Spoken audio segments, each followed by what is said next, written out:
มาปล่อยนกมือเด้อบัดนี้เด้อเนาะทางไอตู้พี่น้อยเนาะเพิ่นก็เป็นคนลาวเลยแล้วอยู่ทางต่างประเทศพี่น้อยเนาะเป็นให้เอามาโปรดสัตว์เนาะบ่ว่าสิเป็นกระป๋อมนกนี่เนาะ เอามาลูก จับปล่อยจับไปไปไปนั่นนี่ว้าวไปไปโอ้โห คนโปรดไปนกเข้าอย่าให้ลูกจับเด้อ นี่จับคือแบบนี้จับ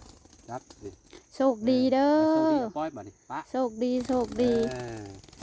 ให้ตลอดปลอดภัยให้มีความสุขกับการใช้ชีวิตอยู่ในป่าเด้ โชคดีเด้ อ อเอาไปปล่อยปะ ขอให้ผู้ใจบุญขอให้เฮาผู้เป็นสะพานบุญให้มีโชคมีลาภแล้วบัดนี้ให้สุขภาพแข็งแรง ทั้งง่ายเป็นกะ ให้ ให้ ชีวิต มีแต่โชค ราบ มีแต่ รื่น ลาบมีแต่